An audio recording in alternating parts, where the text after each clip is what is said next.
Hey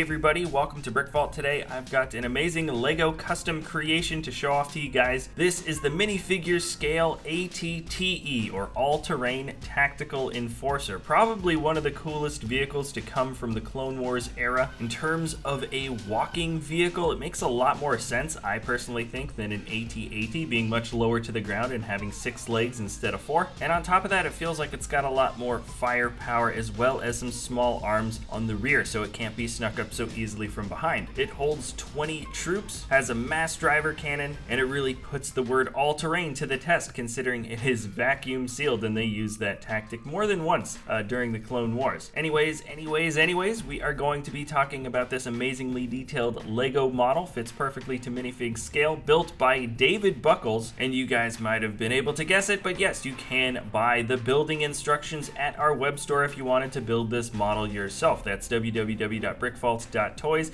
Included with each purchase are the PDF step-by-step building instructions, as well as a digital parts list file for easily uploading online to order all the parts that you're going to need. It's a great way to help support the channel if you wanted to build this model yourself by getting the instructions, so feel free to click that link in the description below, and really helps us out, as well as the designers that we work with, like David. Now, jumping into the details of this model, it is 20 inches long, or 51 centimeters if you count the guns, but not including the big cannon facing forward. It is 17 inches long, 43 centimeters. The height is 8.5 inches, 22 centimeters, and width being 13.5 inches or 34 centimeters roughly. So when comparing it to the rest of these other LEGO custom creations that you see flashing by the screen, they match up perfectly. They all fit within the minifig scale realm, which means this is how big each one of these vehicles would roughly look next to each other within the Star Wars universe. David really outdid himself with all of the armor detailing that makes up the outer shell of the walker. It takes both a good eye and an in-depth understanding of LEGO bricks in order to match up all of the different wedge plates with each other to make the harsh angles that create this sort of beetle-like shell around the body of this vehicle. This ATTE, by the way, that we're looking at is colored with the Clone Wars colors. It's just a little bit more dark red on the outside, and if you were to get the instructions, there's also an alternate version of the vehicle that has just, I think, slightly less of the dark red, and it looks a little bit closer to how the walkers looked from the Star Wars movies. The sheet metal is attached pretty darn well to the outside, and both of the two larger sections on the top are resting and can be taken off, but I'll show you that in just a second. I want to get into the construction of the legs, which I think is the most complex part of this build, and in a lot of ways the most impressive. Most of the weight rests on the two very large legs in the middle, while the pair of legs in the front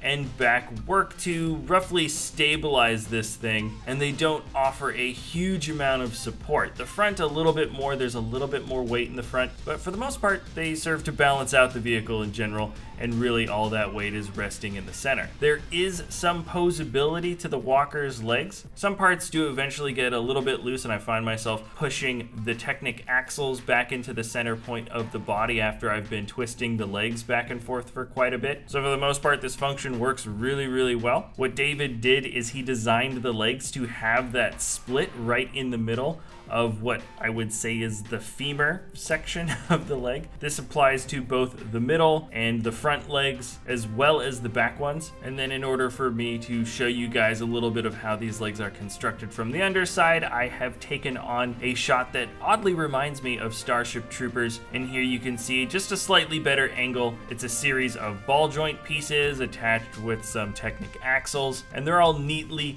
attached to the inside of the body with a pretty strong connection point there. There's a couple of little details on the belly as well that David added, I think, by taking some very close looks at the model from a lot of different screenshots. So I just appreciate that even on the underbelly, it's not just a blank canvas. He really did go the extra mile and add as much detail as possible. And now let's get into the weapons part of the build. So there are 4 blasters in the front. They're a little bit lighter, I think, meant for taking out light armor or infantry. Then the mass driver cannon is on the top. I don't know if the cannon can turn all the way around in the show or in the movies, but on the model it certainly can, and I like that aspect of it. It's also on another joint, so you can turn the gun up and down or side to side, so you can kind of angle it too, so that's kind of a fun aspect. And in general, it's a pretty strong function, and I think it looks pretty darn good. It's got guns in the back. It's just 2 light blasters, but I think it makes a huge difference in terms of getting ambushed from the rear. Now we're gonna take the model apart. Let's open it up as much as we can. Of course, you can take the 2 top sections of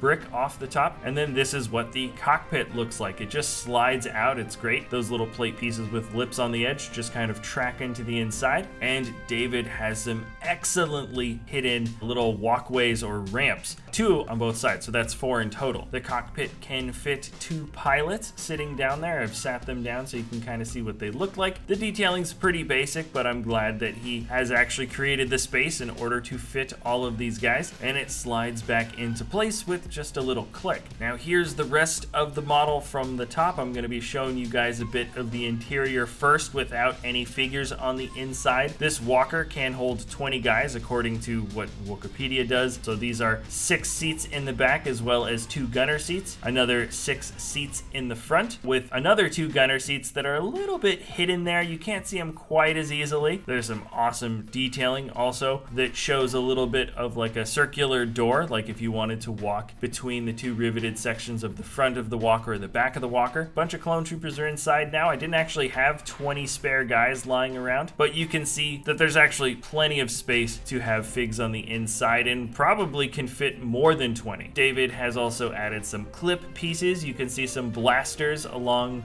the edges of the walls right next to the ramps that they can file out from, which is great, so they can just get up out of their seats and grab their guns and go. And there's also studs for them to stand on, which is I think really important. David really cared enough about this model to make sure that it looked just as good on the inside as it would on the outside. Here's another slightly closer look at how those ramps integrate to the plates on the side. This is probably my favorite function of the vehicle here, just because it looks so incredibly smooth. If you didn't know those ramps were there, you might just think that's just a little bit of color detailing, just adding some dark bluish gray to kind of break up that look of the light bluish gray, but really it's just a perfect function. There's 2 joints there, and that's so you can have the plate detailing kind of match a little bit, have that angle change on the bottom just a little bit, but those wedge plates line up perfectly flush, and I absolutely love the way that looks. Now for the final point of the video, here's the handling. I always like to show the handling of the model. It's very easy to move everything around. The pilots can be pushed in and out very easily, and you can take off those plates. The 2 top panels, once again, they don't stud in, they just rest there, but that's a pretty common design actually for a lot of large Lego walkers. It certainly is the case for the AT-AT that we have. There's some angular bits for the way those plates are taken on. You can say I broke one off accidentally. You can just pop it right back on there. I think I was just handling it a little bit roughly, a little bit quickly, but yeah, you can see that some of those angles can still be bent around a little bit for those top panels. And then here's the model moving around. As you can see, the mid waist, I like to hold it by the mid part of the body, but as you can see, there isn't much friction between the front section and the back section, so it kind of wobbles back and forth, feeling a little bit loose, but it's studded in quite well and connected really strong. There you can see how loose those feet really are on the legs, and I do like to move the mid legs around a little bit to get some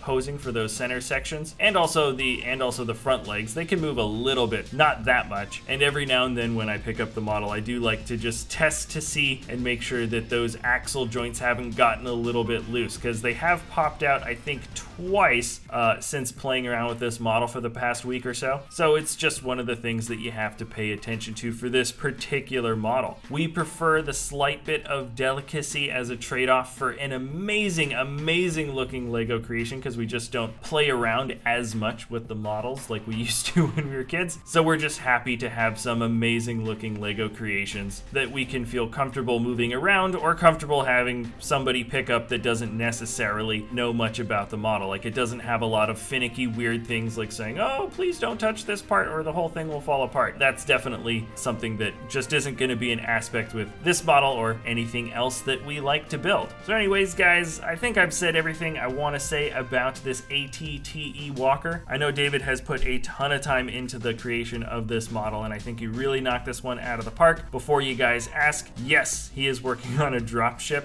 and this model already has a built-in hook system that is going to attach to it. So keep your eyes and ears open for that upcoming video.